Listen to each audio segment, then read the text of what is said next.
Hello, everyone, and shalom. सबके नमस्कार और शांति हो। Rise of the Joshua generation is a program for you. यहोशू पीढ़ी का उदय कार्यक्रम आपके लिए है। Just like end time warriors, अंतिम दिनों की योद्धा के समान we are equipped with the Word of God. हम वचन के द्वारा तैयार किए जाते हैं, We increase and we grow, हम बढ़ते जाते हैं, and we become like Jesus. हम यीशु के समान बन जाते हैं And greater things than these और इससे बढ़कर महान कार्य we will do in the name of the Lord. हम यीशु के नाम में करेंगे। Some trust in horses and some in chariots, बहुत घोड़ों पे या बहुत रथों पर भरोसा करते हैं, but we trust in the name of our Lord. हम अपने परमेश्वर के नाम पे भरोसा करते हैं। It is better to trust in the Lord परमेश्वर पर भरोसा रखना उत्तम होगा than to put your trust in man. ना कि मनुष्य के ऊपर। We have been looking at why God looks for a body. हम देख रहे हैं कि परमेश्वर शरीर को क्यों ढूंढ रहा है। God wants us to engage with heaven. परमेश्वर चाहता हम स्वर्ग के साथ व्यस्त रहें। That's why it's not about calling God down on earth. इसके मतलब ये नहीं कि परमेश्वर को पृथ्वी में बुला रहे हो। I believe these are times that God is calling us up, मैं विश्वास करता हूँ परमेश्वर का अब समय है कि हम ऊपर आए। just like He called Moses, जैसे कि उन्होंने मूसा को बुलाया, just like He called Isaiah and Ezekiel जैसे परमेश्वर ऐशाया और एजेकियल को बुलाया towards the heavenly places. ताकि वो स्वर्गीय स्थानों में God is calling us up. हमें परमेश्वर ऊपर बुला रहे हैं। Oftentimes we keep praying, God, come down, come down. बार बार हम प्रार्थना करते हैं, प्रभु उतर के आ, उतर के आ, Bless me, bless me. मुझे आशीष दे, आशीष दे, Touch me, heal me. मुझे स्पर्श कर चंगाई दे।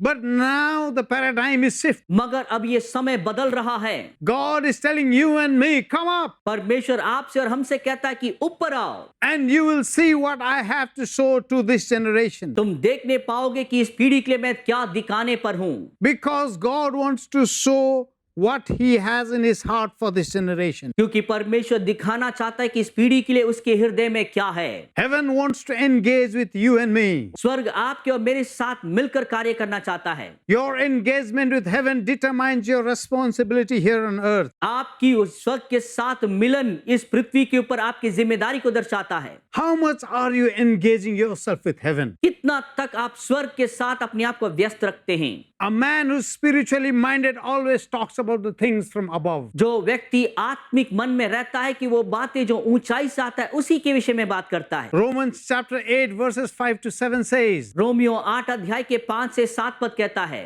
a natural or carnal man always talks about the things of the earth, प्राकृतिक और शारीरिक व्यक्ति हर वक्त पृथ्वी की बातों की बात करता है, but a spiritual man talks about the things from above. मगर आत्मिक व्यक्ति जो ऊंचाई से आने वाली बातों को बात करता है। 1 Corinthians chapter 2 verses 10 to 16 says, पहला कुरिन्थियों 2 अध्याय 10 से 16 पद कहता है, spiritual man looks at the things from above. आत्मिक व्यक्ति चीजों जो ऊपर से आती है उसकी ओर देखता है। His talks are always mixed and with is touched by glory. वो उसकी बातें हर वक्त उन्हीं के साथ मिलावट रहता है, वो महिमा की बात करता है। That is the realm in which he lives and breathes. और वही वास्तविक व्यक्ति है जो सांस लेता है, जीवित रहता है। People may call it religious man. लोग उसे धर्म की व्यक्ति कह सकते हैं। People may call you too spiritual. लोग कह सकते हैं तुम बहुत ही आत्मिक हो। But we are called to look at the things of above. मगर हम बुलाए गए कि जो ऊपर से आने वाली चीजों को देख सकें। Colossians chapter 3 verse 1 says, कुलुसियों 3 अध्याय का पहला पद कहता है,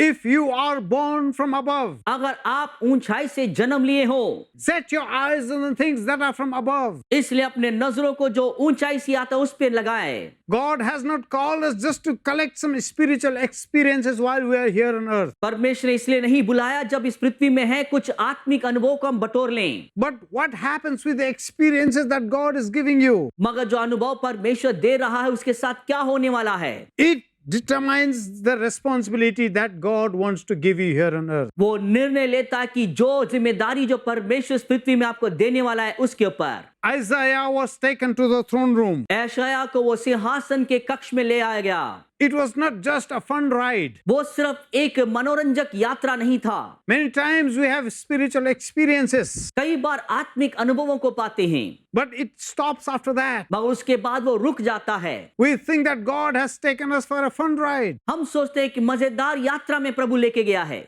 I have heard testimonies of people whom God has taken to heaven मैंने उन लोगों की गवाही सुनाई जो कहा कि उन्हें प्रभु ने स्वर्ग में लेके गए or to hell, या नरक में, but the experiences stops after that. मगर उनके अनुभव उसके बाद रुक जाता है। For many years, they keep on narrating that experiences everywhere. बहुत से सालों तक हर तरफ उसी कहानियों को सुनाते रहते हैं। But behind every spiritual experience, God has a purpose for your life. मगर हर एक आत्मिक अनुभव के पीछे परमेश्वर का एक उद्देश्य है। We need to keep asking God, why did you give me that experience? हमें परमेश्वर से मांगना है कि प्रभु आपने ऐसे अनुभव क्यों दिया हमें? What is it that you want me to do, Lord? आप क्या चाहते कि हमें करना है प्रभु? How do I find my life's purpose in that big picture? इस बड़े तस्वीर में अपने जीवन की उद्देश्य को मैं कैसे पाऊं? Isaiah was taken to the throne room. यशायाह को सिंहासन के कक्ष में ले आया गया। His experience was connected to his mission. उसकी अनुभव उसकी सेवा के साथ जुड़ा हुआ था। But on the other hand, मगर दूसरी तरफ में the disciples experienced signs and wonders when they walked with Jesus. चेलों ने जब यीशु के संग चला वो चिन्ह और चमत्कारों का अनुभव किया, But they failed to understand the experiences. मगर वो छुप गए कि उन अनुभवों को समझने के लिए They did not know their responsibilities. उन्होंने अपनी जिम्मेदारी को समझ नहीं पाए। That's why let me tell you, my dear young warriors, इसीलिए मैं बताना चाहता हूं मेरे जवान योद्धाएं, experience is easy. अनुभव आसान है The journey is tough. मगर वो सफर सख्त है। Every experiences that you have ever had, हर अनुभव जो अभी तक आपने पाया हो, God is teaching you something परमेश्वर कुछ बात आपको सिखा रहा है, which is directly related to your life. वो सीधा आपके जीवन से संबंध रखता है। Eating bread and sitting with a crowd of 5,000 people and rejoicing is easy. रोटी खाना 5,000 लोगों के बीच में बैठा रहना बहुत ही आसान है, But to answer, what shall I do with this man called Jesus, is a different question. मगर वो उत्तर देना कि मैं इस पुरुष यीशु के साथ मुझे क्या करना है, वो सवाल अलग है।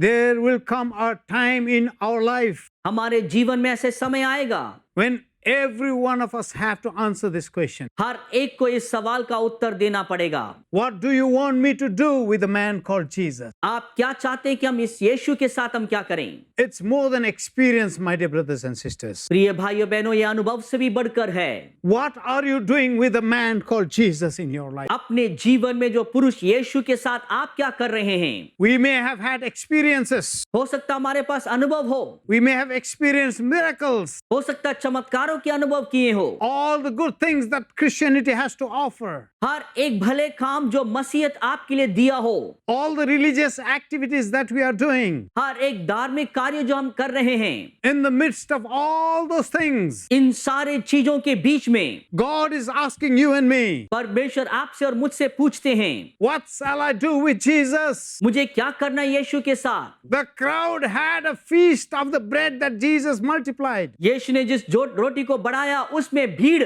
वो उत्सव मना रहा है। They had a great time having to eat the fish. उनके पास अच्छा समय हो मछली खाने की। They even wanted to make Jesus king for some time वो ये भी चाह रहे थे कि यीशु को राजा बना दें, because they saw that Jesus provided for their physical needs. क्योंकि उन्होंने देखा उनकी शारीरिक जरूरतों को यीशु ने प्रबंध किया है। They even proposed, why don't you become our king? उन्हें प्रस्ताव भी रखा कि आप हमारा राजा क्यों नहीं बन जाते। It was a great experience for the church. कलीसिया के एक बड़े अनुभव रहा है, They had a great experience going there. उनके लिए एक बड़ा अनुभव रहा वहां जाने का। The bread was multiplying, रोटी बढ़ रहा है, the fish was multiplying, मछलियां बढ़ रही है, people were eating. लोग खा रहे हैं। But let me tell you, मगर मैं बताता हूं आपको, just a few days after that, उसी के कुछ दिनों के बाद the same Jesus stood before them. वही यीशु उनके सामने खड़ा है And Pontius Pilate asked them, और पिलातुस उनसे सवाल करता है, what shall I do with this man called Jesus? मुझे क्या करना होगा इस पुरुष यीशु के साथ? You may have had experiences, आपके पास अनुभवें हो सकती है,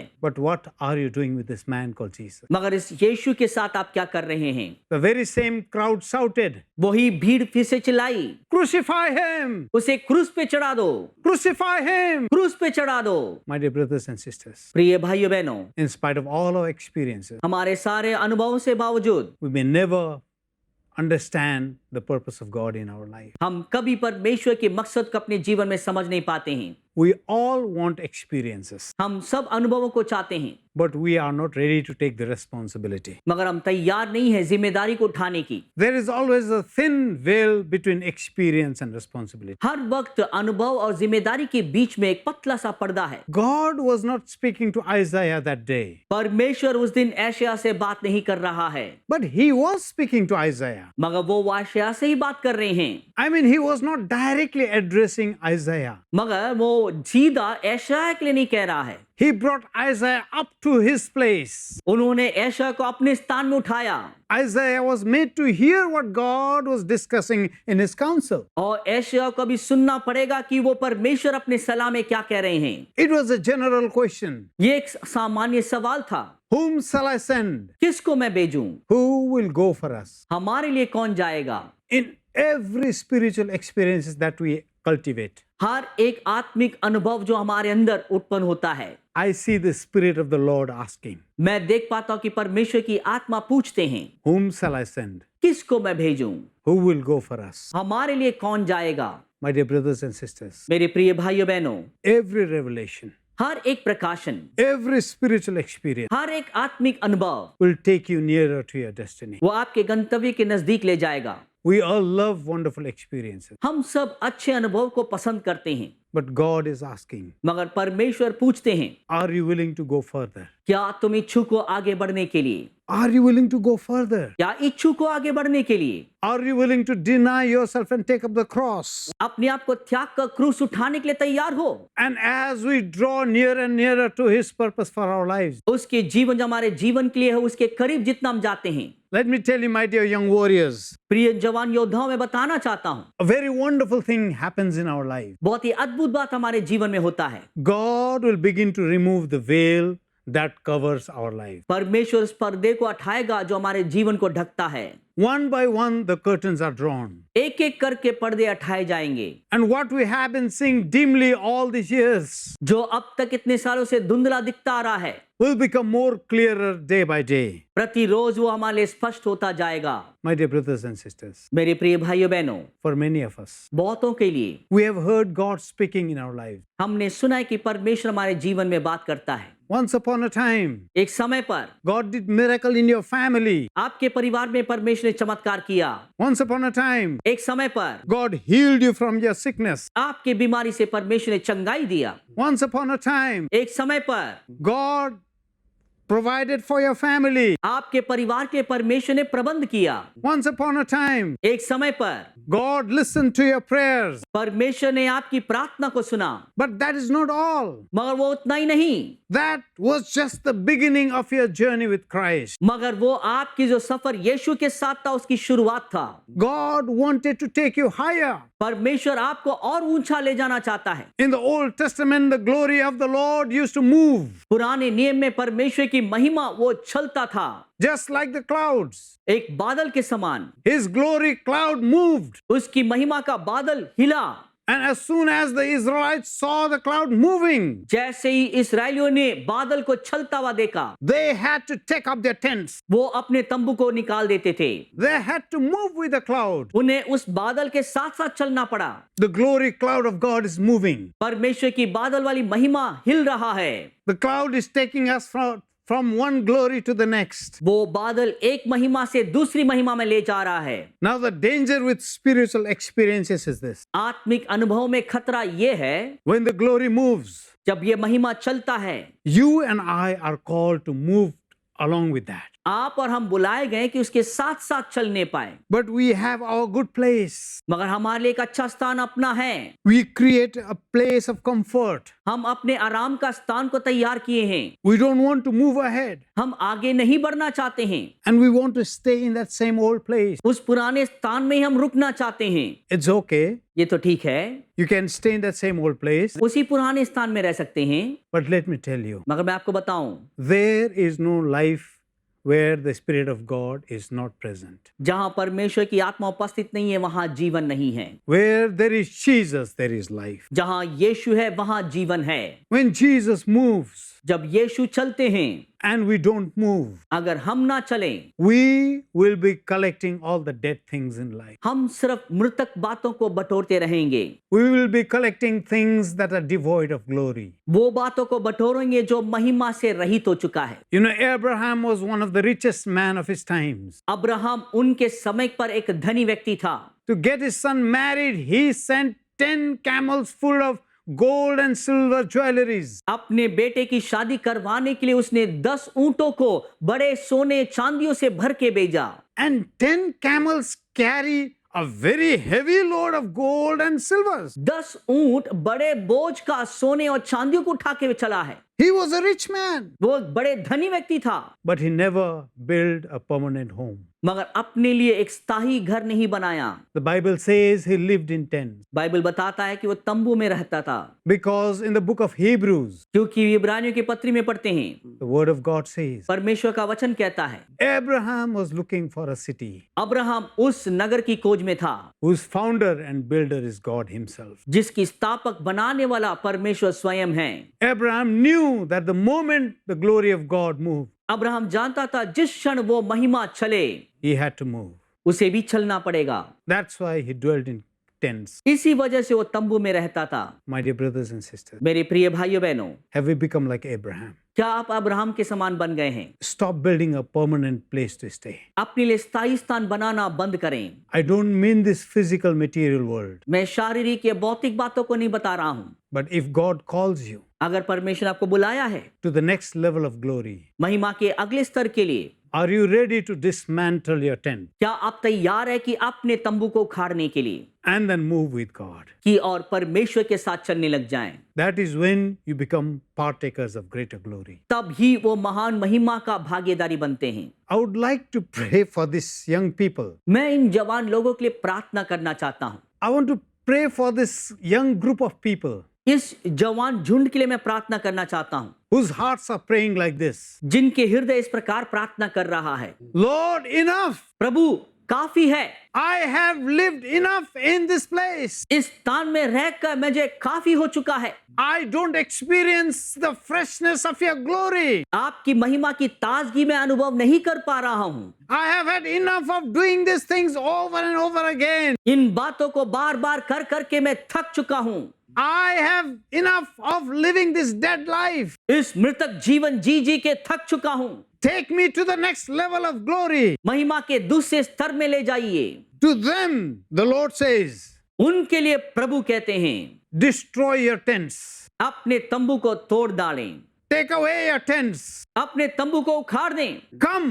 आओ, My kavod glory is moving. मेरी महिमा वो जो ढका हुआ चल रहा है, My Shekinah is moving. मेरी शकेना जो चल रही है, Come follow me. आओ मेरा अनुसरण कर, Come follow me. मेरा अनुसरण कर। Heavenly Father, I pray for this generation. स्वर्गीय पिता, इस पीढ़ी के लिए मैं प्रार्थना करता हूँ। Even as I'm praying, my dear brothers and sisters, प्रिय भाइयों बहनों, जैसे मैं प्रार्थना कर रहा हूँ, I see the cloud of glory hovering right in front of you. मैं देख पा रहा हूँ कि एक बड़े बादल आपकी ओर ढक रहा है And the glory is getting ready to move ahead. और वो महिमा तैयार है आगे बढ़ने के लिए। The glory is getting ready to move in front of you. और महिमा तैयार है कि आपके सामने आगे बढ़ने के लिए। The Lord says you have stayed in the same place for a long time. परमेश्वर कहता है कि इस स्थान में बहुत लंबे समय तक रुक चुके हो। My dear sons and daughters, मेरे प्रिय बेटे बेटियां, it is time to move into your land of promise. ये समय आ चुका आपके वायदे के स्थान में जाने के लिए। My glory will go before you. मेरी महिमा तेरे आगे चलेगा। My glory will show you the way. मेरी महिमा तेरे लिए रास्ता दिखाएगा। Fear not. डरो मत।